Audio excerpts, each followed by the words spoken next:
Welcome to the Remarkable Retail Podcast, Season 3, Episode 20. I'm Michael LeBlanc. And I'm Steve Dennis. Well, listeners or viewers, if things look and sound a bit different, they are. Steve, where are you coming to us broadcasting live from, I think, the other side of the world still? Tell us, where are you? Pretty much. I'm in the United Arab Emirates. The particular emirate I'm in at the moment is Abu Dhabi. I'm in my fabulous hotel room. And Very nice. But Very nice. Earlier in the week, I was over in Dubai speaking at the MENA Retail Congress, which is a couple-day congress or event that is, I think, the longest-standing retail-related event in the Middle East. A lot of shopping center people, a lot of retailers there. So it was a great deal of fun and quite interesting. Well, and you and I were talking off mic about some of the shopping malls and both scale and scope. You know, it's a great. It's so great to. I'm a bit envious. It's so great to get out and see the world again, kind of back to the before time where you can actually, walk in different places and experience them. I at a top level, any early impressions from now? You've been over to that side of the world before, but any early impressions from what you saw today or this week? Well, it's really a booming area. Continues to be a ton of construction. UAE has got a very high vaccination rate and has a little app, kind of a vaccine passport. So people are out and about. And as many listeners might know, there are some pretty over-the-top malls here, a few of which I got to visit. One that I saw earlier this week has 1,000 stores in it and 13 anchors. It's the Mall of the Emirates in Dubai. Wow. And a lot of global brands, a lot of brands that are really specific to the region. But it's a booming economy. I mean, just apartments, office buildings, tourist attractions being built everywhere. So it's a lot of fun to see. Yeah. All right. Well, I'm sure you're still processing. So I'm sure your insights will kind of roll out during season 4 as we kind of talk about different things. Just great context, right? It's just wonderful context to be out and seeing new things. So for this episode, we've got a great episode ahead. We've got Elram Goren, who is the co-founder and CEO of Fabric, which is micro fulfillment robotics. So you and I have just been both so fascinated by both, to some degree, the technology, but also just the strategy behind, fulfillment, competing by having product where it is getting out of the back of the store or the side of the store. So it's a great interview, and it really opens our minds up, I think, to the possibilities. And so anyway, I really enjoyed talking to Elram. It was a good interview.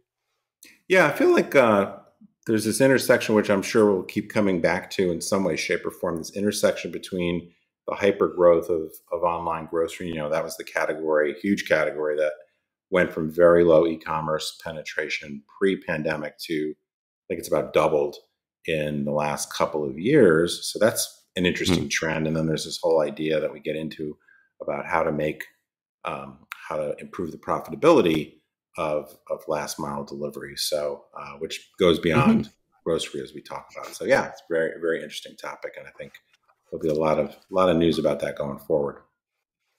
Well, and it's a hot topic amongst the retailers I talk to. Many are either considering it, it's on their radar screen, and some are actually in the middle of doing it. So we're not talking about potential or theory here. It's a really burgeoning part of the retail equation. So speaking of burgeoning part of the retail equation, that's a rough transition there for you. Let's talk about news of the week. So have you been keeping your eye on what's happening back on this side of the world? What are your thoughts, and what do you want to lead off with this week? Well, I have, when the jet lag strikes me, I get on my computer and I just read, go to CNBC or Wall Street Journal or whatever and see what's going on. Well, we are, I think, in the last week of big earnings announcements for the quarter, and there were, once again, quite a lot of them. My takeaway, I kind of put them into two buckets. There were the earnings that came from legacy retailers or retailers that have been around for a while. I guess you could call them analog native or not necessarily direct to consumer. And for the most part, earnings were pretty strong, both sales and earnings. Costco reported, Lululemon reported, restoration hardware, and they were all up very strongly on sales, all had margin improvement, very strong operating performance. RH is the one, and I talk about RH in my book. I guess, I don't know, do you want to do the announcement about our final guest, or shall I do the announcement? Well, since you mentioned it, why don't I tee you up? Why don't I tee you up to hit the ball out of the park, so to speak? Spike, or you set, I'll spike. Yes, I'll set, you spike. Our season 3 finale interview. This gentleman mentioned RH when he thought of great examples of brand and retail. And this gentleman, actually, as a teaser, was a part of your first book launch, and he is the one and only. Yes. Scott Galloway, the big dog, will be joining us. So we have already recorded that episode, so we do know what he talks about. And we talks about RH, and RH is one of those brands that really continues to fight against the narrative. I often talk about them, as I mentioned, I talk about them in my book. I talk about them in my keynotes. They've invested in these really palatial stores, and their digital capabilities are okay, but they're certainly not a digital first brand by any stretch of the imagination. And they have continued to gain market share. They've continued to open stores, and blockbuster sales performance and margin performance. The stock has continued to skyrocket. On the flip side of that are a number of reports from our digitally native direct-to-consumer brands, and they're all pretty anywhere from bad to disappointing. Rent the Runway reported their sales were up a lot, and folks know Rent the Runway does what the name sounds like, rent products, fashion products. They've started selling some individual pieces directly, but their sales were up a lot comparing to a really dismal quarter last year. But despite that big sales increase, they actually lost more money. Chewy's, the pet supply company, had also pretty strong sales growth, about 24%, looking at my notes, and margin expanded. But they also, there's some one-time expenses in there, but they're best case kind of breaking even. And I think we talked about Chewy's last quarter. They were sort of in this perfect position where they got this big bump from things moving to online, and all the pandemic puppies seem to be driving a lot of sales. So their stock took a big hit. And then the last one I'll mention is Stitch Fix, which has been public for a while now, and they've had really kind of a roller coaster ride. Sales have continued to increase. They broke even, I think, for a couple of quarters. Now they're losing money again. So I think this is just all part of this narrative of kind of how surprising it is that some of these brands that have gotten a big gift from the pandemic in terms of a lot of the new customer acquisition and a lot of marketing costs going down, still just having a hard time making any money.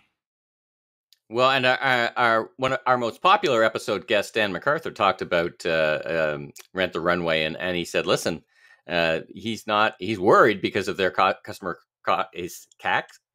cost of acquisition, and also because he said, listen, you got to take an accounting write down on some of this merch if it isn't moving. Anyway, look him up. He's always insightful posts, and he just kind of pulls back why they're not making money and what is really an interesting concept, right? I mean, the concept itself works, and you said itself. The concept itself is very, very interesting. It fits a great space, but it's just tough to make the business model actually make money, which is the thing I think to watch out for. And we got into this on our Profitless Prosperity episode. Is I personally think for most of these brands that have been around for a while, it seems to me like it could only get tougher going forward. There's all these issues of Apple's cookie policy, acquisition costs are going up. A lot of these companies are now investing in physical retail, which consumes a lot of capital.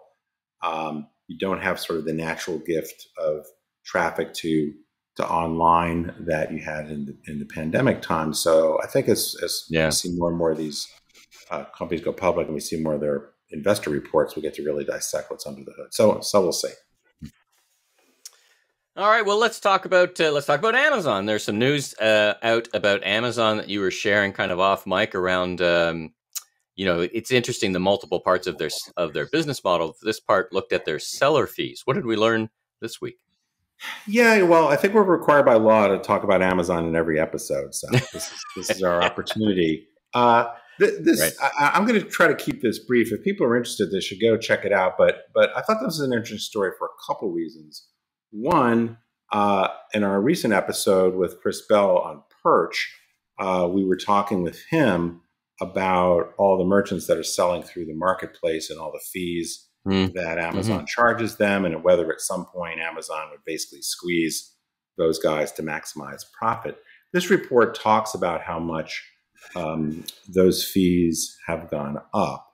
So the report from the Institute for Local Self-Reliance, which is a great name, says that 34% of all revenue made by third-party sellers will go to Amazon, which is up from 26% in 2017 and 19% in 2014. Now, Amazon, to be fair, has pushed back, saying that report is not accurate. But I think it speaks to two things. One, this potential squeeze on the third-party market, which has become such a huge part of Amazon. But the second piece, which really gets to this narrative about that people still believe that Amazon doesn't make any money in retail. Well, this is the part of the business where they absolutely make a ton of money, because they do charge some pretty hefty fees, and they don't carry any inventory, and there's a lot of really positive financial dynamics in the flywheel. So again, this third-party marketplace activity has obviously become humongous for the whole industry, but a really important driver for Amazon. And there's at least some indications that maybe some of the third-party sellers are starting to get squeezed. So that's the problem of becoming too reliant, perhaps, on Amazon. Well, and it's a great point, and I know that many retailers here in Canada and the U.S. are opening up their own marketplaces. Major retailers are making announcements to try to do essentially kind of clone the flywheel to some degree and say, listen, we got lots of traffic, let's expand the merchandise along the same model, and maybe that provides some kind of bandwidth, but nobody can compete with Amazon's reach. So we'll see how it all. We'll see how it all shakes out. Well, there's a great roundup, great stories. Let's get to our interview with Elram, again, from the co-founder and CEO at Fabric. And as a reminder, our next episode is our last episode of the season. We're going to take then a bit of a hiatus until January. We'll, if all things go well, get together, you and I, for a in-person session. At least several at the NRF. I've described our podcast as the pandemic puppy of podcasts, because you and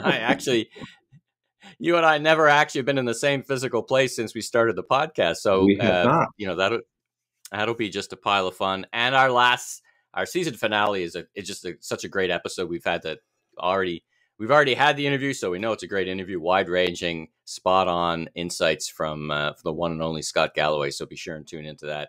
But for now, let's get to Elram at Fabric.